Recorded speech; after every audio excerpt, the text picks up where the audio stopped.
अस्सलाम वालेकुम dear students, कैसे हैं आप सब। जैसे कि आप लोग जानते हैं हमने स्टार्ट कर रखा था एविडेंसेस ऑफ द एवोल्यूशन। तो आज हम जो डिस्कस करने वाले हैं वो है आपके पास फॉसिल रिकॉर्ड्स। तो अगर हम फॉसिल रिकॉर्ड्स की बात करें तो ये हमारे पास एक बहुत ही स्ट्रॉन्गेस्ट एविडेंस है एवोल्यूशन का। स्ट्रॉन्गेस्ट इस तरह से है कि फॉसिल रिकॉर्ड्स में हम विजुअल रिकॉर्ड चेक कर सकते हैं, यानी हम चीज़ों को अपनी आंख से देख सकते हैं, जज कर सकते हैं चीज़ों को। तो जो चीज़ हम आंख से देखते हो आपके पास उसको बिलीव करना भी काफ़ी जो है वो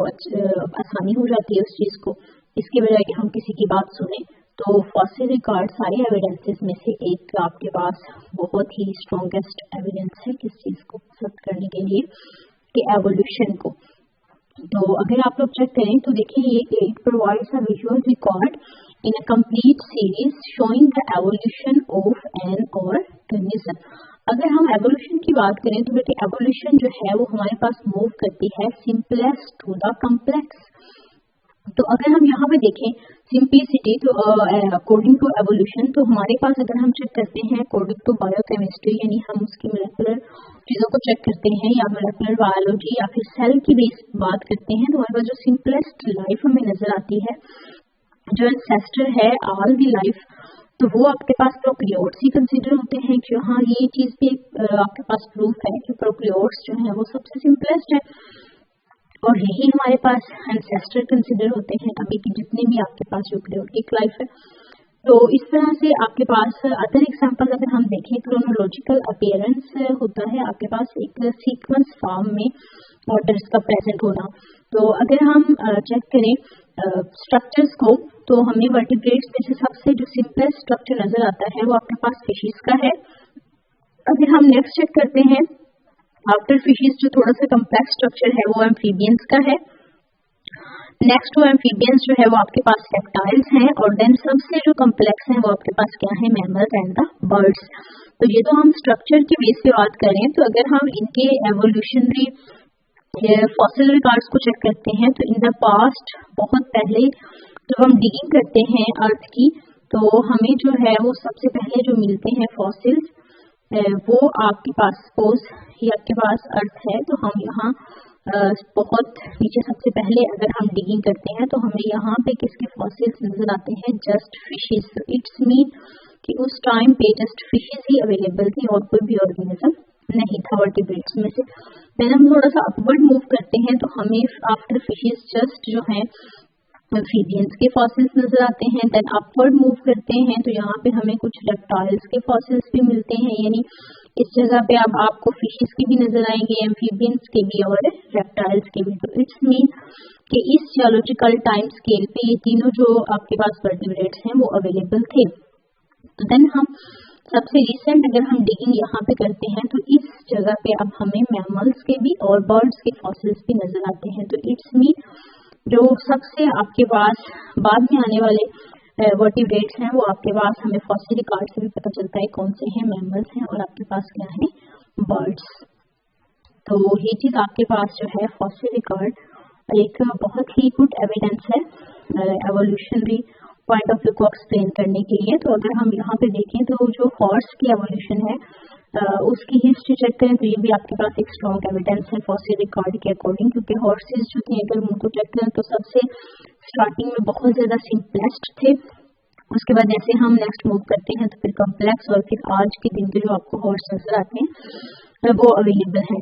तो ये भी एक गुड एविडेंस है आपके पास। और अगर हम यहाँ मूव करते हैं आपके येलो बॉक्स के ऊपर, तो यहाँ पे आपको कुछ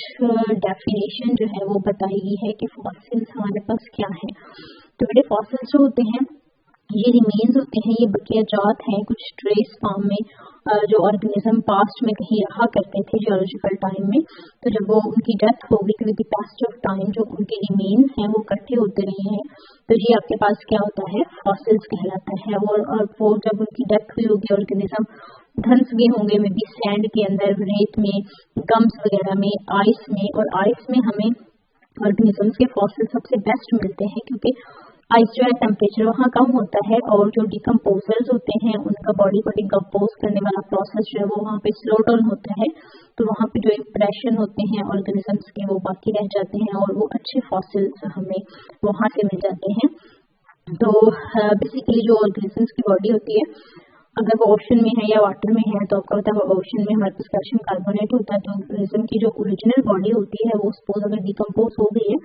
तो उसी का वो जो शेप थी उसके अंदर फीलिंग हो जाती है कैल्शियम कार्बोनेट की, सिलिका की, तो फिर हमें उन ऑर्गेनिजम्स के जो है वो फॉसिल्स मिल जाते हैं कि उनकी जो ऑर्गेनिज्म डेथ हो गई है वो उनके फॉसिल्स कुछ इस तरह से थे। और फॉसिल्स हमें सेडिमेंट्री रॉक्स के अंदर भी नजर आते हैं, जैसे कि आपने फर्स्ट ईयर के चैप्टर फर्स्ट के अंदर पढ़ रखा है,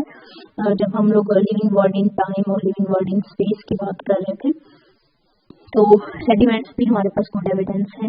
फॉसिल्स को शो करने के, यानी जो ओल्डेस्ट फॉसिल्स होंगे वो नीचे वाले सेडिमेंट पे होंगे, जो भी न्यूएस्ट होंगे वो अपर सेडिमेंट्स के ऊपर अवेलेबल होंगे।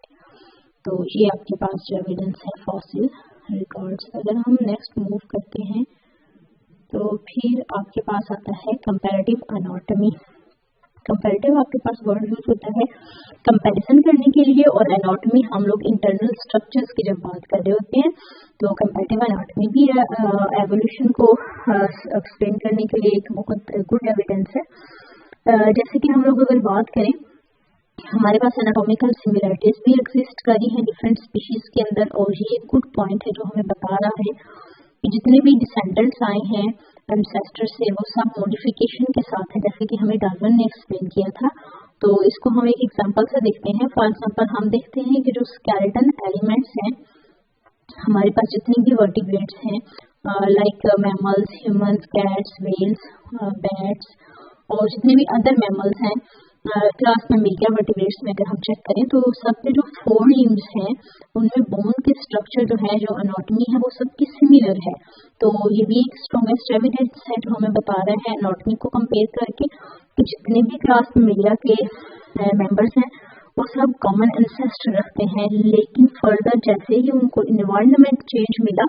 तो उन्होंने अपने स्ट्रक्चर्स के अंदर जो है वो क्या कर ली, मॉडिफिकेशंस। जैसे ह्यूमंस अपने 4 लिम्स जो है उनको आर्म्स के तौर पे यूटिलाइज करते हैं, बर्ड्स अपने 4 लिम्स को मॉडिफाई कर चुके हैं विंग्स के अंदर, फिशेस फ्लिपर्स के अंदर, और जो आपके पास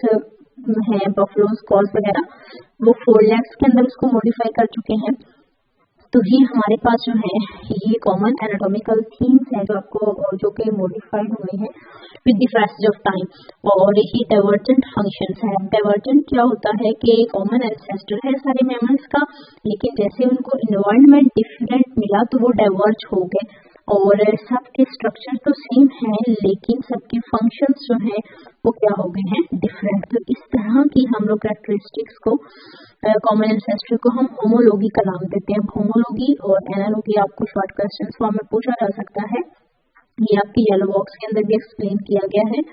तो यहाँ पे आपने देखना है कि होमोलॉगस ऑर्गन्स वो होते हैं जो स्ट्रक्चरली तो आपके पास सिमिलर होते हैं बट फंक्शंस परफॉर्म सेम नहीं करते।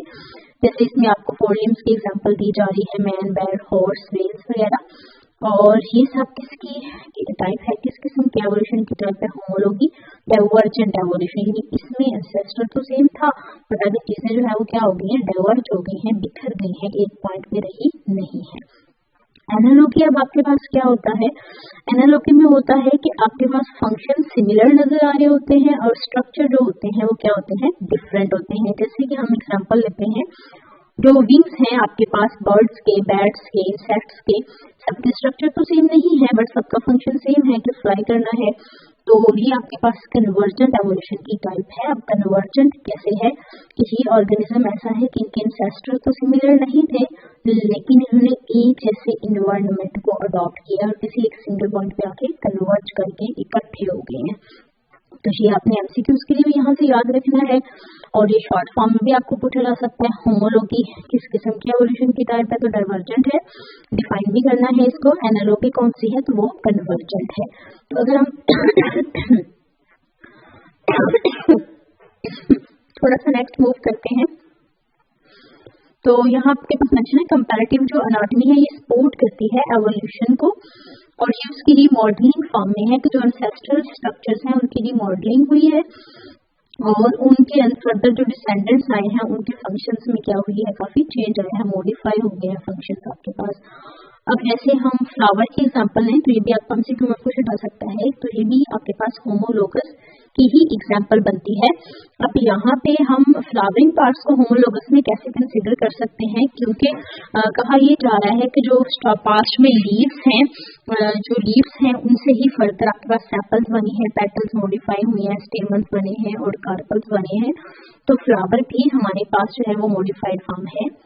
होमोलोगस स्ट्रक्चर्स की ही, यानी यहाँ पे स्ट्रक्चर्स जो हैं वो आपके पास सेम है, लेकिन अगर फंक्शन सेपल्स के सेपरेट हो गए हैं, पेटल्स के सेपरेट हैं, स्टेमन्स के सेपरेट हैं और कार्पल्स जो हैं उनके फंक्शंस क्या हैं, सेपरेट हैं। तो अब आपके पास जो है नेक्स्ट अगर बात करें तो वो आपको बता रहे हैं कि ओल्डेस्ट होमोलोगस स्ट्रक्चर्स की भी हम यहाँ एग्जांपल ले सकते हैं जो कि वेस्टिजियल ऑर्गन कंसीडर हो रहे हैं। अब वेस्टिजियल ऑर्गन वो ऑर्गन होता है जो कि आपके पास पास्ट में कोई फंक्शन रखता था और अभी जो प्रेजेंट है अभी उनका कोई भी जो है वो पर्टिकुलर फंक्शन या रोल नहीं है। तो इसमें आप बेस्ट एग्जांपल ले सकते हैं स्नेक का जो स्केलेटन सिस्टम है, जो उसका पेल्विक रीजन है, और जो फिशेस का है वो जो है वो आपके पास एक हिस्टोरिकल रेमिनेंट है, एक वेस्टिजियस ऑर्गन कंसीडर हो रहा है, उसका अभी कोई भी पार्ट कोई भी फंक्शन नहीं है। तो एक और एग्जांपल अगर हम वेस्टिजियल ऑर्गन की लें तो आपके पास आपके अपेंडिक्स है, वर्मीफॉर्म बोला गया है, वर्म लाइक एक फिंगर लाइक जो है आपके पास प्रोजेक्शन होती है लाइक दैट आपके पास, तो इसको हम इसलिए वर्मीफॉर्म अपेंडिक्स का नाम दे रहे हैं। तो कार्निवोर्स के अंदर और हमारे पास जो मैन है उसके जो ईयर के मसल्स हैं, कान के जो मसल्स हैं वो भी आपके पास नॉन वर्किंग है। तो ये जो स्ट्रक्चर जो पास्ट में कहीं कोई रोल प्ले करते थे लेकिन प्रेजेंट में उनका कोई भी काम नहीं है, वो आपके पास क्या कंसिडर होते हैं, वेस्टिजियल ऑर्गन्स।